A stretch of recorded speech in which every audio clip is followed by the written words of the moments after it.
win eventually. 하나님께서 오늘 우리에게 주신 말씀은 디도서 1장 10절부터 16절까지 말씀입니다. 말씀을 봉독하겠습니다. 불순종하고 헛된 말을 하며 속이는 자가 많은 증할레파 가운데 특히 그러하니 그들의 입을 막을 것이라. 이런 자들은 더러운 이득을 취하려고 마땅하지 아니한 것을 가르쳐 가정들을 온통 무너뜨리는도다. 그레데인 중에 어떤 선지자가 말하되 그레데인들은 항상 거짓말쟁이며 악한 짐승이며 배만 위하는 게으름뱅이라 하니 이 증언이 참되도다. 그러므로 내가 그들을 엄히 꾸짖으라. 이는 그들로 하여금 믿음을 온전하게 하고 유대인의 허탄한 이야기와 진리를 배반하는 사람들의 명령을 따르지 않게 하려 함이라. 깨끗한 자들에게 모든 것은 깨끗하나 더럽고 믿지 아니하는 자들에겐 아무것도 없고 깨끗한 것도 없고 오직 그들의 마음과 양심이 더러운지라. 그들이 하나님의 시인하나 행위로는 부인하니 가증한 자요 복종하지 아니하는 자요 모든 선한 일을 버리는 자니라. 아멘. 아멘. 네, 자리에 앉으시기 바랍니다.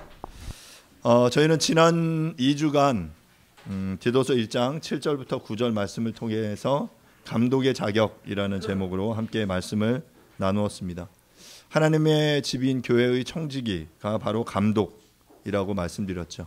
청지기로서 하나님의 집을 맡아서 하나님의 일을 감당하는 이들이 바로 감독, 장로들입니다.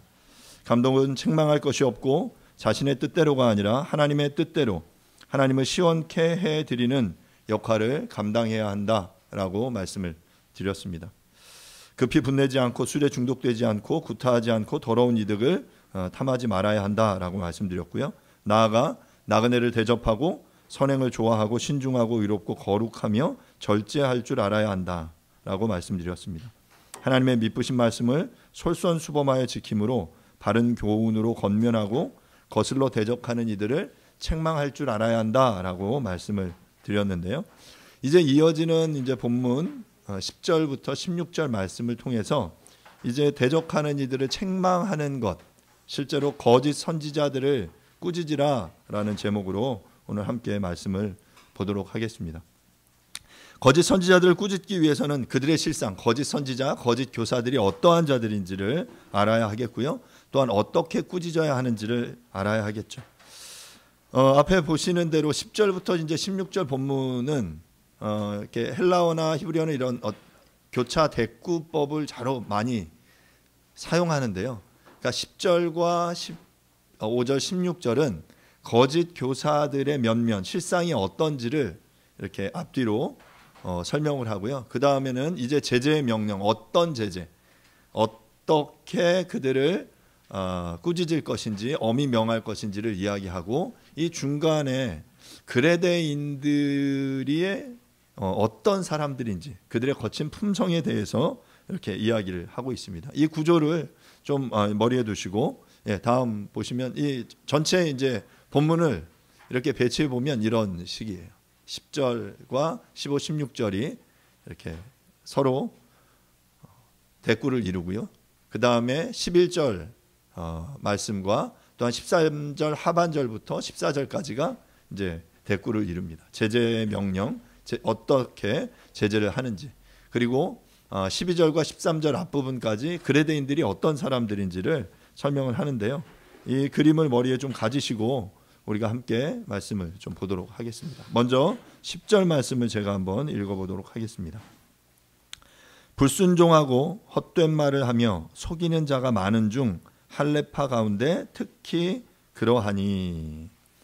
앞서 5절부터 9절에서 바울은 디도를 그레데에 남겨둔, 잔류시켜둔 이유를 설명했고, 그러면서 감독과 장로들을 그 그레데의 각성에 세워야 할 것에 대해서 이야기를 했죠. 이제 바울은 디도에게 거짓 교사들, 거짓 선지자들의 특성과 그들을 어떻게 다룰 것인지에 대해서 설명하는데요. 당시 그레데 교회, 이 크레타 섬은 거짓 사상으로 인해 교회적으로 심각한 위기를 경험하고 있었던 것으로 보입니다. 특별히 거짓 교사들 중에 어떤 이들이 제일 위험한 자들이었냐면 이 본문에서 이야기한 할레파들, 여러 거짓을 행하는 이들이 많은데 그 중에 가장 심각한 이들이 누구냐면 할레파다라고 하고 있어요.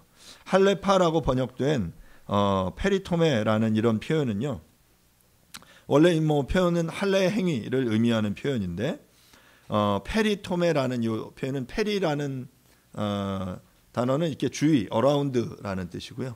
그리고 토메는 템노는 투컷 자르다. 그러니까 둘레를 자르다라는 게 이제 페리토메라는 의미예요. 이게 이제 할례인 거죠. 할례가 말 그대로 남성의 성기의 포피를 잘라내는 것. 바로 그것이 할례인데 이제 할례파들이 바로 이제 그런 이들이었던 거예요. 실제 이방 관습 속에 보면 남성과 여성들에게 이런 할례가 행해졌습니다. 남성의 할례는 말씀드린 대로 남성의 성기의 포피를 잘라내는 것이었고요.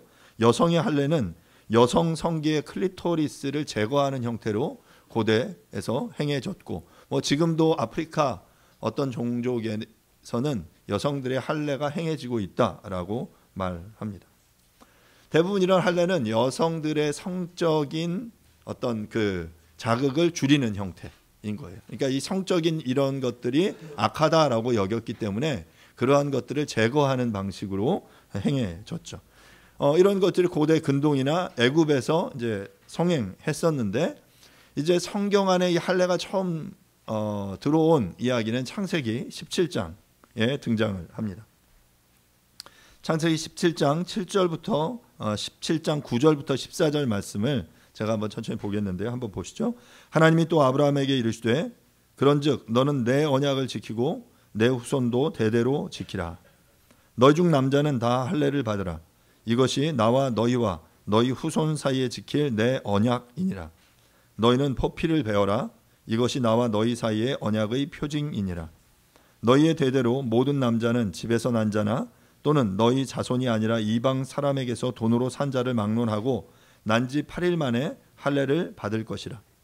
너희 집에서 난 자든지 너희 돈으로 산 자든지 할례를 받아야 하리니 이는 내 언약이 너희 살에 있어 영원한 언약이 되려니와 할례를 받지 아니한 남자 곧 그 포피를 베지 아니한 자는 백성 중에서 끊어지리니 그가 내 언약을 배반하였음이니라. 지금 하나님께서 아브라함과 언약을 맺으면서 이 언약의 징표로 할례를 요구하세요.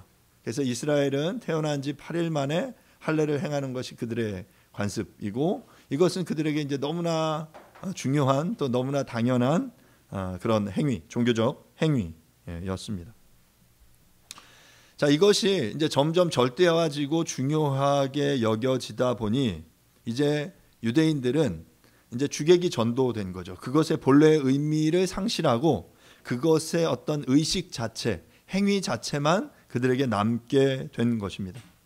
할례 자체가 하나님 앞에서 그들을 언약의 백성으로 그들을 의롭게 해주는 것이 아니라 바로 할례를 통해 그들의 몸에 그 징표를 남김으로 너희가 내 언약의 백성임을 확인하고 증거하고 또 그것을 누리며 살 것을 요청하셨는데, 그 근본 정신은 잊어버리고 이제 그 껍데기만 남아있는 그런 형태의 신앙생활을 하게 되는 것, 바로 그것이 할례파인 거예요.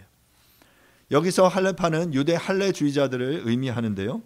이들은 그리스도를 믿는다라고 말하면서 실제로는 율법으로 돌아가려고 하는 자들입니다. 요즘으로 말하면 극단적인 근본주의자라고 말할 수 있습니다. 그들은 그리스도에 대한 믿음을 이야기하면서 그러면서도 할례를 중시하고 또 할례를 받아야만 구원을 받을 수 있다라고 말하는 자들이에요. 그러니까 이것이 뭐 할례가 틀린 것도 아니고 그들이 예수를 믿지 않는 것도 아닌데, 그 중간 속에서 그들이 어떤 우리를 구원하신 그리스도의 십자가 보혈의 능력을 격화시키고 무언가 다른 것으로 너희들이 구원을 얻을 수 있다, 그리고 그것이 더 중요하다라고 사람들에게 강요하던 자, 바로 그 사람들이 할례파이고요. 어찌 보면 교회 안에도 지금 다양한 모습으로 그런 형태의 할례파들이 있다라고 말할 수 있습니다. 당시 그레데 교회 안에 있었던 복종치 아니하고 헛된 말을 하며 속이는 자들 가운데 바로 이런 할례파들이 많았다라는 거예요. 그들이 이 종교적인 행태 속에 주류를 이루면서 그것들을 다 사람들이 요구하고 마치 그것들이 구원을 위해 필수적인 것으로 여겨지도록 만들었다라는 것이죠. 그런데 본문 10절 말씀에 보면 거짓 교사들의 특성을 본절에서 세 가지로 요약하고 있는데요. 첫 번째는 불순종하는 자들이다라고 말합니다. 아니포탁토이라는 이 불순종하고라는 표현은 앞서 6절에서도 사용된 표현인데요. 헬라파들이 불순종하는 것은 자신의 주장에 대한 고집이 세서 그리스도에 대한 믿음만으로 구원받을 수 있다는 주장을 받아들이지 않는 거예요. 그리스도로 충만한데 그들은 무언가 하나를 더 덧붙여서 그거 말고 이것도 중요하다라고 말하면서 사람들에게 그것들을 강요하는 거죠. 우리가 신앙이 고착화되고 신앙이 화석화되면 이런 상황들이 벌어질 수 있습니다. 과거에 좋았던 전통인데 그것들이 근본 정신을 잃어버리고 껍데기만 남아버릴 때 이제 그 외양만을 가지고 사람들에게 그것들이 중요하다라고 강요하는 거죠. 바로 그러한 이들이 불순종하는 자들이에요. 이미 십자가에서 그리스도께서 죽으시고 부활하심으로 모든 죄의 문제를 해결하셨는데도 이것이 부족하고 할례를 받아야만 아니면 어떤 특정한 종교적 행위를 해야만 너희들이 구원을 받을 수 있다라고 가르치는 이러한 이들, 바로 이러한 이들이 불순종하는 자들입니다. 두 번째는 헛된 말을 하는 자들인데요. 헛된 말을 하며에 해당하는 마타이올로고이는 헛되고 의미 없는 것을 말하는 사람들이에요. 그러니까 진리 아닌 것을 진리인 양 착각하고 확신 있게 이야기하는 그런 사람들. 이어서 이야기하면 그 불순종하는 그들의 가르침, 할례가 구원의 필수적이다라고 말하는 이 헛된 이야기를 말함으로 사람들을 미혹하게 하는 이들이 바로 이 헛된 말을 하는 자들이겠죠. 그리고 그들은 그렇게 헛된 말을 하고 불순종함으로 어떻게 하냐면 결과적으로 사람들을 속이게 됩니다. 속이는 자들인 거예요. 프레나파타이라는 이 표현은 성도를 현혹시키는 자들, 특히 굳건한 믿음 위에 서 있지 못한 영혼들을 속이는 일을 하는 자들을 말합니다. 특별히 교회 안에 신앙을 가진 처음 그 사람들, 믿음의 감격을 가지고 이제 하나님을 알아가려고 노력하는 그들에게 어떤 교사, 어떤 리더, 어떤 가르침을 처음 잘 전해주느냐는 굉장히 중요합니다. 그런데 이 교회 안에 이렇게 할례파, 정말 이 종교적인 전통, 형식을 강조하는 이들이 붙어서 그들에게 뭔가를 가르치는 거예요. 열심도 있고 그게 맞아 보이고 성경에도 나오는 그런 이야기들인 것 같아요. 자, 그러다 보면 이 신앙을 처음 가지는 이 아직 믿음이 연약한 이들은 그 거짓 가르침에, 그 왜곡된 잘못된 가르침에 속아 넘어가게 되는 것이죠. 믿음이 연약한 자들은 구원을 받고 어떤 삶을 살아야 하는지 알지 못합니다. 이런 이들을 미혹해서 그리스도의 십자가 외에 다른 부가적인 요소들을 추가하면서 예수를 믿는 것이다 라고 가르치는 것이야말로 바로 이단이요 사입이다 라고 말할 수 있습니다. 10절의 이 의미를 그대로 다시 한번 살려서 번역하면 이렇게 말할 수 있어요. 왜냐하면 많은 자들이 있는데 복종치 아니하는 자들, 그리고 헛된 말을 하는 자들, 그리고 속이는 자들, 그중 할례파로부터 온 자들이 가장 특별하다. 그러니까 여러 속이는 자들이 그들 교회 안에 여러 형태가 있었어요. 그런데 그 중에 할례파가 가장 특별해요. 여기서 특별하다는 말은 심각하게 안 좋다라는 의미겠죠. 특별히 이들이 더욱더 이런 거짓 선생, 교사들의 특징을 나타낸다. 그만큼 그들의 교회 안에 이런 심각한 영향력을 행사하고 있다라는 것을 말합니다. 그런 이들을 향해 바울은 어떤 제재를 해야 하는지 11절에 이렇게 말합니다. 그들의 입을 막을 것이라. 이런 자들이 더러운 이득을 취하려고 마땅치 아니한 것을 가르쳐 가정들을 온통 무너뜨리는 도다. 이런 자들 앞에서 이렇게 불순종하고 속이고 헛된 말을 하는 이것들을 통해서 사람들을 미혹하는 이들, 그들을 향해 바울은 뭐라고 말하냐면 그들의 입을 막아라 라고 말해요. 그들의 입에 자갈을 물려라, 침묵하게 해라 라는 의미입니다. 바울은 특히 할례당들의 가르침이 헛되고 거짓된 것이기 때문에 그들의 입을 막아야 한다라고 말하고 있습니다. 특별히 이런 교사들, 선지자라고 불리는 이러한 이들, 지금으로 말하면 뭐 목회자일 수도 있고요. 그게 어떤 리더일 수 있죠. 강단에서 사람들 앞에서 무언가를 가르치는 이들이 거짓된 가르침을 선포하고 있다면 그들이 잘못된 가르침을 선포하지 못하도록 해야 할 책임이 감독 장로들에게 있다라는 것이죠. 그렇게 거짓 교사들의 입을 막지 않으면 그들의 그 행위를 통해 어떤 일들이 벌어지냐면 11절 이후에 보면 그들이 더러운 이득을 취하려고 마땅치 않은 것을 가르치는 거예요.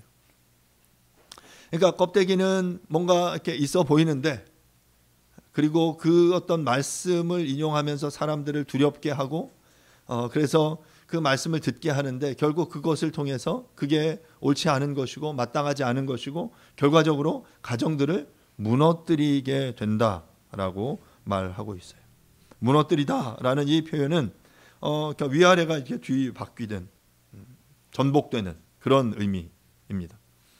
할레파의 거짓 교사들이 이런 거짓 가르침을 통해 더러운 이득을 취하기 위해서 그들을 조종하고 그들에게 잘못된 가르침을 강요하고 결국 그것을 통해 가정이 무너지게 되는 것. 이렇게 다툼과 분쟁이 교회 안에 일어나고 분란이 일어나고 사람들의 영혼의 마음이 상하고 가까운 가정 안에 분란을 일으키는 것. 그럼 어디서 많이 본 모습들 아닙니까? 요즘 이단과 사이비들의 그런 거짓 포교의 결과들을 우리가 주변에 보고 있습니다. 뭐 JMS나 뭐 신천지나 뭐 전에 나왔던 아가동산이나 뭐 여러 이런 거짓 사이비들이 많이 있죠. 이렇게 이름을 드러내놓고 명확하게 아는 데 곳들도 있지만 실제로 더 위험한 것은 이런 것들을 드러내지 않고 본인들도 본인이 이단인지 사이비인지조차 모르고 거짓 가르침을 전하는 이들 또한 있다라는 것입니다. 그들의 가르침은 극단적으로 가서 결국 이 배우자나 자녀들, 부모들이 이단의 가르침에 넘어가서 가정이 깨지고 가정이 흔들리는 그런 모습들까지 우리가 보게 됩니다. 이런 안타까운 일들이 일어나지 않아야 되겠죠. 그러기 위해서 바울은 11절에 뭐라고 말합니까? 그들의 입을 막아라 라고 말해요. 그런 거짓 가르침을 막아라. 사랑하는 여러분, 그런 입을 막으려면 어떻게 해야 합니까? 예, 그걸 막으려면 그들이 거짓 가르침을 전하는지 아닌지 알아야 돼요. 그렇죠? 그러니까 뭐 맞는지 틀리는지도 모르는데 입을 그냥 막 막을 수는 없잖아요. 그들이 제대로 된 가르침을 가르친다면 귀 기울이고 말씀을 듣는 것이 옳은데 만약 그렇지 않다면 그리고 그것이 좋은 옳은 가르침인지 거짓 가르침인지 분별하지 못한다면 옆에 있는 이들이 그걸 도와줘야 돼요. 그리고 그것이 만약에 거짓되었다면 조심시키고 말씀하신 것처럼 그들과 함께 가까이 하지 못하도록 제한해야 하고 적극적으로는 그들의 입을 막을 필요가 있는 것이죠. 여러분, 그러려면 무엇이 진리인지 알아야 합니다. 뭐 거듭 말씀드리지만 위패를 거짓 화폐를 지폐를 확인하는 방법은 뭐 요즘 여러분 칼라 복사기로 진짜 이렇게 복사하면 뭐 굉장히 깜짝 같대요. 좀 이렇게 주의 깊게 보지 않으면 그 지폐가 위패인지 아닌지 모를 정도라고 합니다. 하지만 우리가 그 지폐를 감별하는 방법은 수없이 많이 나오는 모든 가짜 지폐의 정보를 아는 것이 아니라 한국은행에서 나오는 정말 진짜 지폐가 어떤 느낌인지 어떤 재질로 어떻게 만들어졌는지를 명확하게 알면 그것이 아닌 것은 가짜인 거예요. 복음도 마찬가지죠. 우리를 구원으로 인도하는 그 십자가의 그 진리의 복음이 무엇인지 명확하게 알 때 우리는 그것이 아닌 뭔가 다른 내용들이 첨가될 때 이게 본능적으로 이거 좀 이렇게 갸우뚱하고 이거 뭔가 주의 좀 신경을 써서 들어야 되겠는데 하는 그런 생각을 할 수 있겠죠. 사랑하는 여러분, 이 거짓 가르침을 분별할 수 있는 그런 능력을 갖출 수 있도록 여러분 노력할 수 있기를 바랍니다. 이어서 12절부터 14절 본문을 함께 볼 텐데요. 12절부터 14절. 본문은 앞서 이야기한 대로 그레데인들의 거친 품성, 그레데인들이 어떤 자들인지를 말하고 또한 두 번째 제재의 명령이 이 12절부터 14절의 이야기입니다. 그레데인 중에 어떤 선지자가 말하되 그레데인들은 항상 거짓말장이이며 악한 짐승이며 배만 위하는 게으른 뱅이라 하니 이 증언이 참되도다. 그러므로 내가 그들을 엄히 꾸짖으라. 이는 그들로 하여금 믿음을 온전하게 하고 유대인의 허탄한 이야기와 진리를 배반하는 사람들의 명령을 따르지 않게 하려 함이라. 여기서 본문에서 이제 어떤 선지자라고 되어 있는데 여기서 말하는 선지자는 성경이 하나님의 말씀을 대언하는 그런 형태의 선지자는 아니에요. 프로페테스라고 말한 대로 어떤 신적인 감동이나 신탁을 받아서 미래의 일을 이야기하는 점장이 같은 그런 예언가를 의미하는 표현이 이 프로페테스, 선지자라는 뜻인데요. 실제로 이 그레데인 중에 어떤 선지자가 이런 말을 했어요. 그레데인들은 항상 거짓말장이다, 악한 짐승이다, 배만 위하는 게으름뱅이다 라고 말했는데 그 사람이 누구냐면 주전 600년경 이 크레타 섬, 그레데 섬에서 가장 유명한 선지자 중에 하나였던 에피메니데스라는 사람입니다. 전설에 의하면 이 에피메니데스는 부친의 명으로 양을 찾으러 갔다가 동굴에서 잠이 들어요. 동굴에서 잠이 드는데 얼마 동안 자냐면 50년 동안 잡니다. 그리고 50년 동안 자고 일어났는데 그 후에 신통한 능력을 받아서 150년간 철학자, 음유시인, 예언가로 살았다라고 해요. 그래서 그는 고대 그리스의 7명의 현인 중에 하나로 꼽히는 인물인데 그래서 여기서 지금 디도서에서 사용된 이 명제 그레데인들은 항상 거짓말장이다 라는 이것이 이 에피메니데스의 역설이라고 불리는 표현이에요. 그래서 이제 철학 시간에 실제로 이제 에피메니데스의 역설이라고 이제 가르치고 이것들 가지고 설명을 하는데 여러분 뭐 주보에 제가 내용을 있죠. 이게 이제 에피메니데스의 역설인데 이 내용을 한번 이렇게 보면 이렇습니다. 첫 번째, 에피메니데스는 그레데 사람들이 항상 거짓말장이다라고 주장했어요. 야, 이것이 참인 명제라면, 자, 그의 주장이 맞다면 2번, 모든 그레데 사람은 어떤 사람입니까? 거짓말장이이죠. 자, 그런데 3번, 그런데 에피메니데스는 그레데 사람이에요. 그러면 4번, 그레데 사람인 에피메니데스는 어떤 사람이에요? 거짓말장이죠. 그러면 거짓말장이인 에피메니데스의 거짓말이므로 에피메니데스의 주장은 거짓입니다. 그래서 에피메니데스의 말은 거짓말이므로 어떤 그레데인은 거짓말장이가 아닌 게 되죠. 여러분 이 역설 이해가 되세요? 그레데인은 항상 거짓말장이다. 그런데 이 말을 한 선지자, 어떤 한 선지자가 바로 그 섬의 사람이고 그러면 그 사람의 말이 거짓말장이면 그의 말이 거짓인 거고 어떤 그레데인은 거짓말장이가 아니게 되는 이런 상황이 벌어지게 되죠.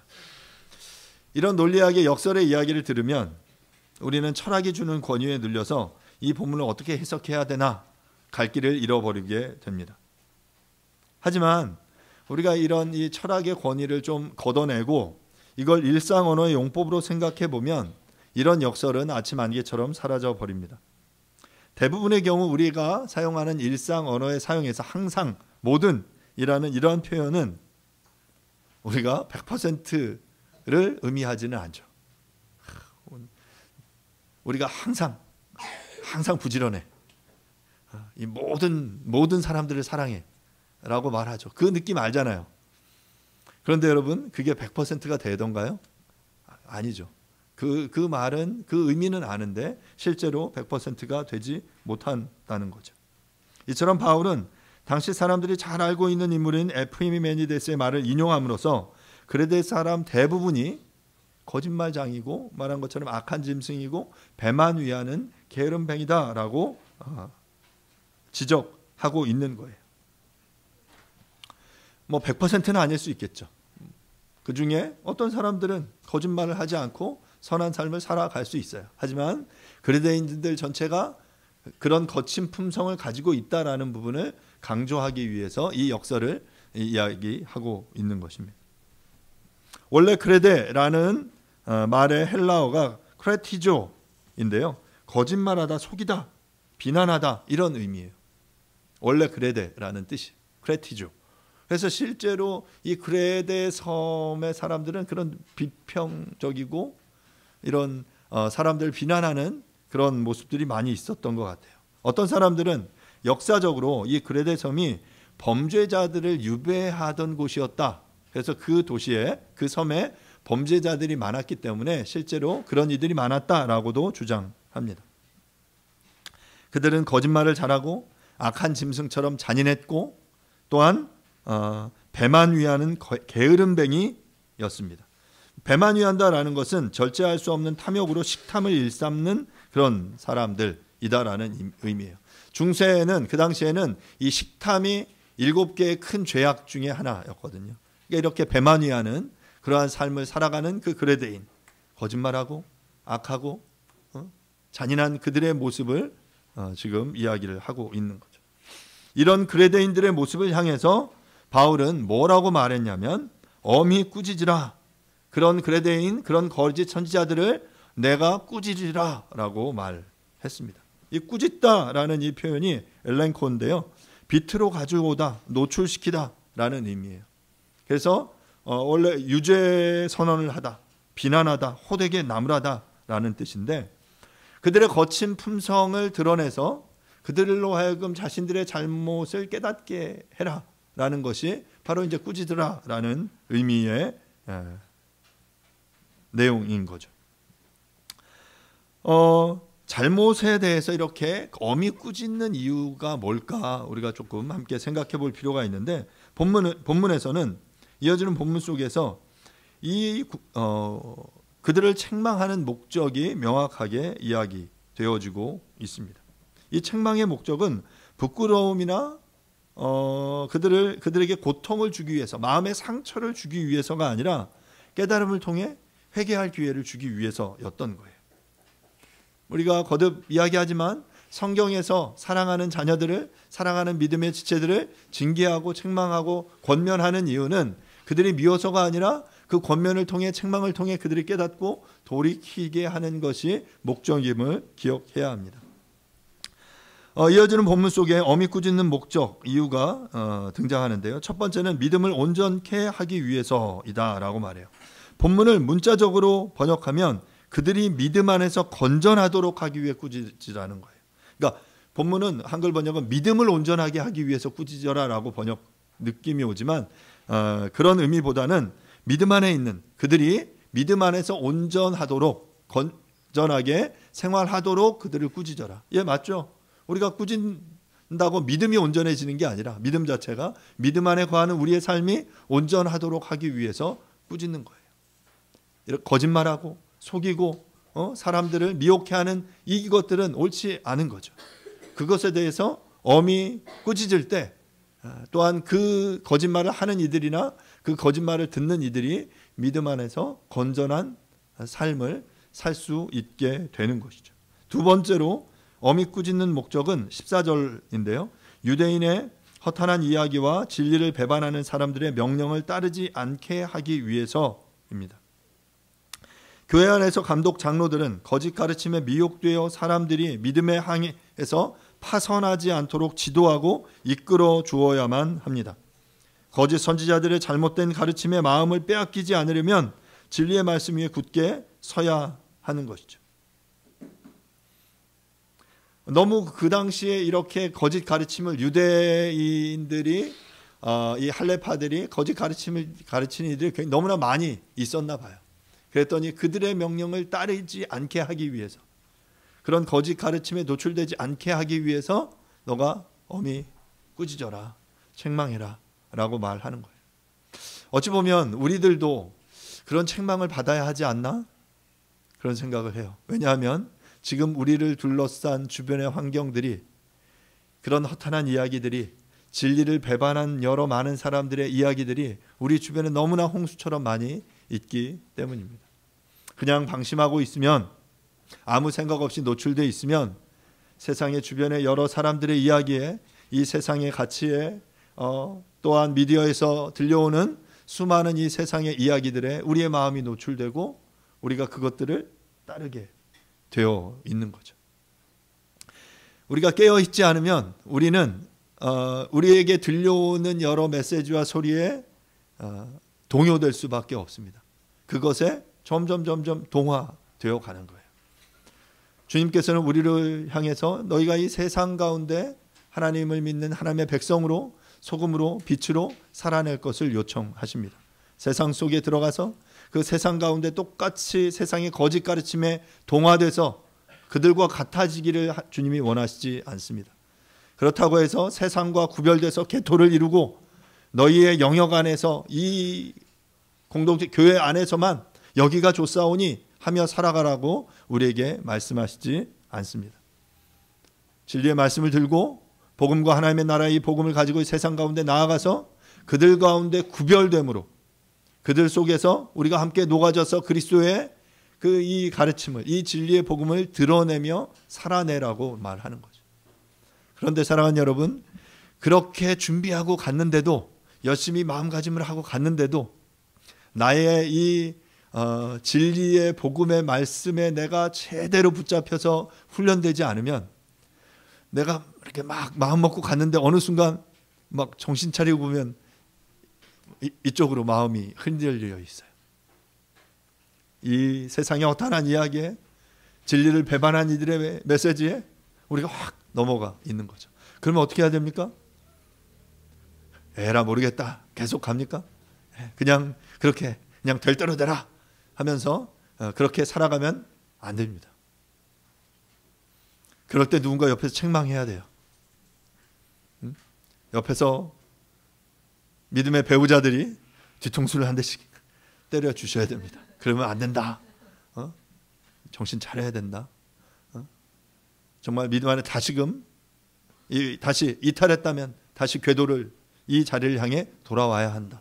그게 바로 회개거든요. 잘못된 방향을 향해 관역을 벗어난 그 화살, 저 다른 곳으로 향한 그 삶을 돌이켜서 다시금 이 자리로 나와라 라고 이야기하는 것이 바로 그것이 회개의 가르침이에요. 그러려면 그냥 해서는 듣지 않으니까 여기서 말한 대로 어미 꾸짖으라 라고 말하고 있는 것입니다.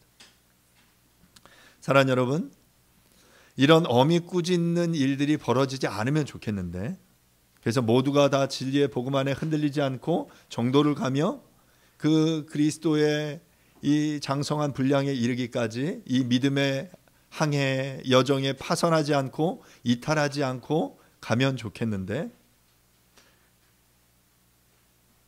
우리는 그럴 수 없어요.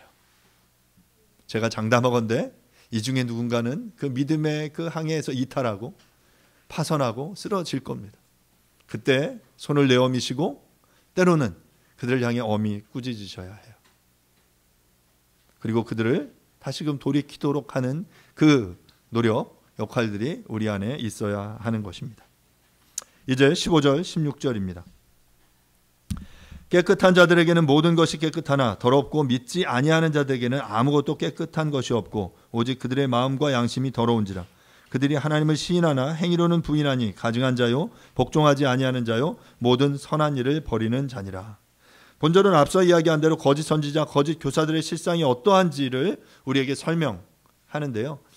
이것을 세 번역으로 읽어보면 이렇습니다. 깨끗한 사람에게는 모든 것이 깨끗합니다. 그러나 믿지 않는 더러운 사람에게는 깨끗한 것이라고는 하나도 없습니다. 도리어 그들의 생각과 양심도 더러워졌습니다. 그들은 입으로는 하나님을 안다고 말하지만 행동으로는 부인하고 있습니다. 그들은 가증하고 완고한 자들이어서 전혀 선한 일을 하지 못합니다. 그들의 모습이 이러하다라는 거죠. 거짓 교사들, 허탄한 이야기와 진리를 거스르는 이야기를 하는 이들은 입으로는 하나님을 안다라고 말하지만 그들의 삶으로는, 행동으로는 하나님의 복음과 무관한 삶을 살아가고 있다라는 것입니다. 사랑하는 여러분, 우리들은 깨끗한 사람입니까? 그래서 우리의 삶 가운데 그 깨끗함이 나타납니까? 아니면 혹시 우리는 더러운 사람들 아닙니까? 거짓 교사, 거짓 선지자들의 이야기에 귀 기울이고 말로만 하나님을 안다라고 말하지만, 말로만 하나님을 사랑한다라고 하지만 실제로의 삶 속에서 우리가 우리의 일상에 우리의 삶의 모습을 통해서 그리스도를 본받고 그리스도를 드러내고 그리스도의 그 기뻐하심을 따라 우리가 함께 기뻐하며 살아내고 있느냐 말입니다. 깨끗한 양심과 마음을 가지고 말로만이 아니라 삶으로 행동으로 하나님이 나의 구주심을 드러내는 그러한 삶을 우리가 소망하고 그렇게 살아내려고 함께 노력하는 저와 여러분들이 다 될 수 있기를 간절히 바랍니다. 결국 하나님을 안다고 공언하면서 그의 계명을 지키지 않는 자는 거짓말하는 자다라고 성경은 말해요. 요한일서 2장 4절 5절 말씀인데요. 그를 아노라 하고 그의 계명을 지키지 아니하는 자는 거짓말하는 자요 진리가 그 속에 있지 아니하되 누구든지 그의 말씀을 지키는 자는 하나님의 사랑으로 참으로 그 속에 온전하게 되었으니 이로써 우리가 그의 안에 있는 줄을 아노라. 그의 계명을 지키지 않는 자는 거짓말하는 자고 진리가 그 속에 없다. 반대로 그의 말씀을 지키는 자는 하나님의 사랑이 그 속에 있다. 우리가 그 안에 있는 줄 안다라고 말하고 있습니다. 사랑하는 여러분, 하나님을 안다면 그리고 하나님을 안다라고 고백한다면 내가 그리스도인이냐라고 말한다면 여러분 그의 계명을 지키는 삶을 살아내셔야 합니다. 바울은 그레드의 거짓 교사들은 모두 거짓말하는 귀신에 속한 자들임을 공언하고 있는 것이죠. 말씀을 마무리하겠습니다. 거짓 교사들 중에 할례파가 많았습니다. 말씀드린 대로 할례파들은 유대의 율법, 육신의 그 할례를 소중하게 여기는 자들이었어요. 모세의 율법을 강조하면서 그 껍데기는 그들이 형식적이고 그래서 아주 신앙이 있는 것 같지만 그래서 육신의 할례를 강조하면서 자신들이 선민임을 강조했지만 실제로는 그들이 그러한 경건한 삶을 살아내지 못했습니다. 공동체 안에 불순종하고 헛된 말을 하며 속이는 자들은 그 입을 막아야 합니다. 이렇게 삶으로 살아내지 못하고 말로만 하나님을 주여 주여 하는 이들은 책망을 받아야 합니다. 결국 이 책망을 하는 것은 그들이 믿음 안에서 온전한 삶으로 돌아오도록 거짓 가르침에 따르지 않게 하기 위해서입니다. 사랑하는 여러분, 우리가 그들을 엄히 꾸짖는 일들이 생기지 않기를 바라지만 하지만 우리가 깨어서 우리 공동체 안에서 우리의 가정 안에서 우리의 자녀들, 배우자들, 우리의 가족들에게 누군가 거짓 가르침을 전하고 있다면 깨어서 그것들이 거짓 가르침임을 알아야 합니다. 그리고 분별하여서 그것들로부터 우리 사랑하는 우리 형제자매를 보호할 수 있어야죠. 그러려면 알아야 하고 또 적극적으로 그들을 향해 엄히 꾸짖는 그러한 노력, 모습들이 우리에게 필요합니다. 거짓 가르침이 우리의 공동체 안에, 우리의 가정 안에 틈타지 못하도록 여러분 믿음 안에 굳게 서셔서 진리의 말씀이 뭔지 아시고 먼저 그것들을 붙들 수 있기를 바랍니다. 그래서 깨어 기도하고 잘못된 것을 책망할 줄 아는, 꾸짖을 줄 아는 저와 여러분들이 될 수 있기를 간절히 바랍니다. 이 시간 함께 말씀을 생각하시면서 함께 잠시 기도하죠. 우리는 하나님의 말씀을 온전히 지킴으로 그 진리의 말씀이 온전히 서 있는지, 그래서 이 진리의 말씀을 거부하는 그러한 이들에게 잘못된 거짓을 가르치는 이들을 우리가 분별하여 그들을 향해 적극적으로 엄히 꾸짖는 그 모습이 우리에게 있는지 좀 돌아보시면서 주님, 주의 몸된 교회를, 우리의 공동체를, 가정을 온전히 세우기 위해서 힘써 노력하는 우리들이 될 수 있게 해달라고 이 시간 함께 잠시 기도하도록 하죠. 기도하겠습니다. 하나님, 주님의 말씀을 의지하여 주님 앞에 나아갑니다. 하나님의 은혜를 우리 가운데 부어주시고 하나님의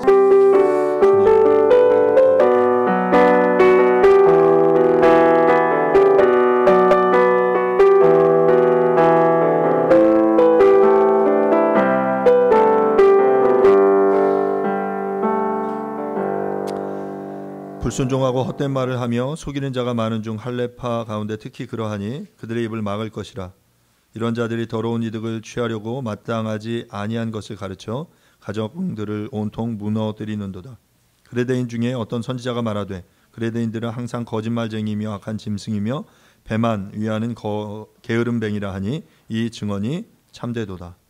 주님, 우리들은 이러한 이야기를 듣지 않는 삶을 살기를 원합니다. 거짓말하며 사람들을 미혹하며 또한 그들로 하여금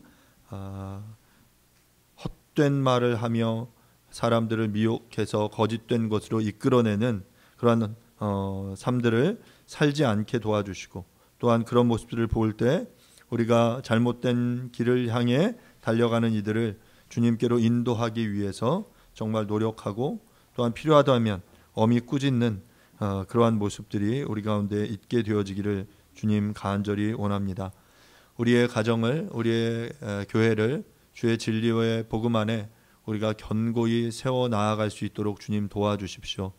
먼저 나 자신의 모습을 잘 돌아볼 수 있게 도와주시고, 내가 온전히 진리 안에 굳건한 복음 위에 온전히 서 있는지 잘 돌아볼 수 있도록 주님 은혜 베풀어 주시옵소서. 그래서 정말 주의 몸된 교회가 이 세상 가운데서 빛과 소금으로 구별되는 삶을 살아내는 공동체가 되어지도록 주님 인도하여 주시옵소서. 그러한 일들을 이루실 주님을 기대하며 소망합니다. 예수님의 이름으로 기도합니다. 아멘. 이 시간 교리문답 46번 문항입니다. 성찬은 무엇입니까? 그리스도께서는 모든 그리스도인에게 자신과 자신의 죽음을 감사함으로 기억하며 떡을 떼고 잔을 나누라고 하셨습니다. 성찬을 하며 우리는 하나님이 우리 가운데 임재하심을 기념합니다. 하나님과 다른 이들과 교제하며 우리 영혼을 먹이고 양육합니다. 또한 우리는 아버지의 나라에서 그리스도와 함께 먹고 마실 날을 고대합니다. 아멘. 아멘. Happen eventually.